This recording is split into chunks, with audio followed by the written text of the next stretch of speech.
Hello there guys, glad to see all of you watching another video of mine.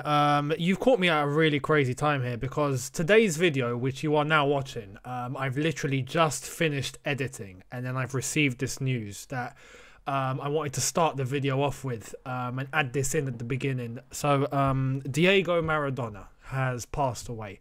I've given a tribute in this video to another person that has passed away earlier today. And you'll get to that later on in the video, but I've literally at the end of this just heard about Maradona and I thought I need to mention this. This is unbelievable. R.I.P. Diego Maradona. Thoughts are with his friends and family. I honestly, yes, he's done some crazy things which put his health to jeopardy, but the fact that he is actually gone, and he's gone at 60 years old, he's gone young. One of the all-time greats football's ever seen.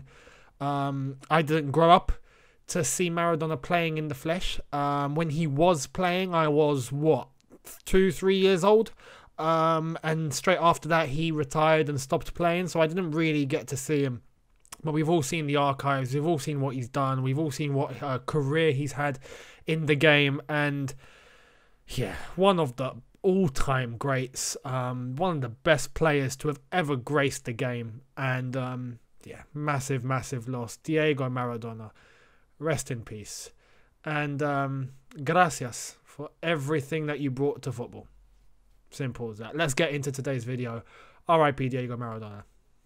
Hello there guys, welcome back to Younes Talks Football, welcome back to a brand new video. I hope all of you are doing well after yesterday's 2-1 smash and grab win to send us through to the knockout stages of the Champions League. If you haven't caught my match review from last night where Olivier Giroud sent us into a blockbuster scenes of celebration, then make sure you hit this link here when you are done. Obviously you can watch this first and then go and watch the review, but yeah, it's there ready to watch, so if you haven't already, make sure you have a view of it. Now, before we get into today's nitty gritty, I am going to ask you guys two things. One, hit the subscribe button, hit the notification bell to be notified once I've uploaded, and two, smash the like button as it does help me out a lot. Thank you so much for your support. Now, I've got two things that I want to focus this video on today. The second half of this video is going to focus on Timo Werner and a couple of things that I want to say in regards to Werner, because I didn't mention him in yesterday's review, and I've done that on purpose as I have an entire segment that I want to discuss, not just in relation to yesterday's match, but his Chelsea career so far. And I think that half of the video is going to do it justice. So that is going to be the second half of today's video. The first half of today's video is about, well, you know how Chelsea were playing FIFA career mode in the transfer window? Well, there's more. It's not quite done just yet. Now, before we get into those details in itself, I do want to take a little detour and give you guys a little piece of news if you haven't heard already. And if you have, then you know. But Heavy D, who was a fairly regular feature on AFTV, has passed away at the age of 43. I just wanted to say, you know, R.I.P. to Heavy D, and my thoughts and condolences are with his family and his friends and people that were close to him. I've met him a couple of times. He seemed like a nice guy. In terms of footballing views, obviously, I think a lot of us have differences with what he was saying, and you know, he got really caught up in the whole David Luiz thing coming to Arsenal, but that was a part of his character, and that was a part of, you know, the banter that he brought to the scene. Some would label him as absolutely mental, fair enough. Some would label him as just, you know, a person that just loves everything Arsenal. And fair play, you know, everyone has their opinions and everyone has their own views and how they perceive it and how they portray it.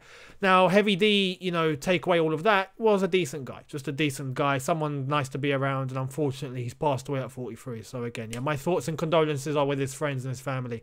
And it's such a shame he's gone so young. So yeah, thoughts with Heavy D's close friends and family, and I hope they recover from this. Now, if we get into today's nitty-gritty, right? As I said, Chelsea were playing FIFA career mode, and we were doing it so publicly, and we won the transfer window. Those people that want to come out and say we didn't win the transfer window, we had a horrific window. What are you on about, mate? We didn't sign just 1 or 2 players. We signed, I mean, I've lost count. I need to always name them. Timo Werner, Kai Havertz, Hakim Ziyech, Edouard Mendy, Ben Chilwell, Thiago Silva, Malang Sarr, Mbuyamba is someone that went to development. Does he count? I don't know. Have I missed anyone out? I don't know. I've lost count. But Chelsea are going to play some more career mode. Frank Lampard is missing it, right? You know, you play FIFA for a long period of time and then you come off, and then after a long period of time you go back and you go, you know what, I miss it. I want to play some FIFA. I want to get back on career mode. That's Frank Lampard right now, because this is the latest. And this came from Fabrizio Romano's Here We Go podcast, where he laid out exactly what was going on, and this is what he had to say. Chelsea are planning to sign defensive targets next summer and will look to sign a young centre-back with experience. This is interesting. Which young centre-back are we going to go in for that has experience? Now, it's very hard to say who. There was no names mentioned, so I can't even entertain any suggestions. But what I would like to do is ask you guys. Let me know in the comments, who do you think we should go for? Which young centre-back with experience should we go for? Now, some suggestions have been made for Upamecano. That is one. Yes, true. Possibly. Another one is Koundé. Jules Koundé, who plays at Sevilla. French centre-back, 22 years old. Has a lot of potential to offer. That is another suggestion. But Man City are heavily linked with him. And apparently there was a phone call between Jules and Pep Guardiola at some point, so then he can go there in the summer. I don't know. I'm just giving you the latest. But, yeah, you know, that's a name. That's a name that's been thrown about in the hat. Let me know who you think we should go for in regards to a young centre-back with experience that can come into the fold, same sort of age group, and hit the ground running. Who do you think we should go for? Let me know. I would love to hear it. A second piece of news that Fabrizio Romano did come out with on his Here We Go podcast was the one thing that I did mention on Twitter yesterday, and this is about Kepa. Well, here we are. This is what he's saying. Chelsea are considering allowing goalkeeper Kepa Arrizabalaga to leave the club in January or next summer. This is bound to happen. This is going to happen. Kepa's time is done. I'm just going to let you guys know now, yeah? Kepa's time is done. There's no two ways about it. He will not settle to stick around and just warm the bench as a number 2. That is not going to happen. Kepa, I think, will go on loan, and after that loan move, he will go on a permanent. Whether they buy him, whoever comes for him on a loan, whether they buy him or another club comes in for him, but he needs regular football, he needs to attract, and then Chelsea can sell him for a high price, the same sort of price that we bought him for. Possibly looking back, that was a little bit silly to do, 72 flipping million, but anyway, hopefully we can just recuperate as much money as possible from that, because Edouard Mendy is number 1, and he's number 1 to stay. That is for sure. Edouard Mendy is going to be someone that sticks around for a long time, and I think will be seen as the true replacement of Petr Cech. You know, we had Courtois, none alright, and then he just absolutely let go and became the snake that he is. Kepa came in, started off with loads of potential, mistake, and here we are. Now he's in this situation, but Edouard Mendy's come in and he's just been, again, just the second coming of Cech. It has seemed like that, and I think that's going to continue because he's clearly showing what he can really do. So I do think Kepa will be leaving Chelsea. Alone at first, I think. It won't be a permanent straight away because we can't sell him for a high price. Chelsea are not stupid. Chelsea will want him to play football, up the value, and then we sell. So I think that is what Chelsea are going to do. And it sorts Kepa out. It means he plays. It means he can get into the Spain team. It means all of that. But Edouard Mendy is Chelsea's new number 1. So Kepa leaving will happen, for sure. Now, Timo Werner. Timo Werner. Yesterday, Rennes versus Chelsea. Yes, Timo Werner missed a flipping sitter. Right, and I got a couple of comments from you from yesterday's video asking me, Younes, you didn't mention Timo. What's going on? He missed a sitter. He's missing loads of sitters now. He's not scoring. What's going on? You know, is he maybe not as good as we thought? I'm about to lay it all down now in front of you. Yeah, here comes the Timo Werner segment. So the one thing that I do want to say is in regards to Timo, don't worry, he will come good. I am not worried. I am not worried whatsoever. Yes, he's missed a couple of sitters, but that doesn't define his ability as a striker. And I know some of you are going to say, hang on. You didn't give the same energy to Morata. I did at the beginning, right? And for those of you that were there to see it, cool. If you weren't, you weren't. But at the beginning, he was scoring. And then he fell off. And then he really fell off. You know, Timo Werner, that will not happen. I am certain that will not happen, and he's already hit the ground running. It just seems, and this seems to be a modern social factor, I think, not just in football, but in society. People begin to forget the good things. As long as someone does one bad thing, oh, that's it. You know, all the good things that person might have done, disregarded. We forget it. We throw it in the bin, throw it out the window. That one bad thing, how dare he? That's not how life works, ladies and gentlemen, right? Timo Werner, I thought, you know what? Let's look at the statistics. Let's look at the stats. I'm going to take a page out of Statman Dave's book today, yeah? For the remainder of this video, we're going to look at some stats. And we're going to go into detail and see exactly what Timo Werner has done, not just since he's come to Chelsea, but his career. Has he had any moments where he's dipped off completely? Well, let's find out. Let's start off with his time at Chelsea Football Club. So, he has played 14 games, 8 goals and 4 assists in those 14 matches. 9 of them being Premier League games, 4 of them being Champions League games, and 1 of them being a League Cup game, right?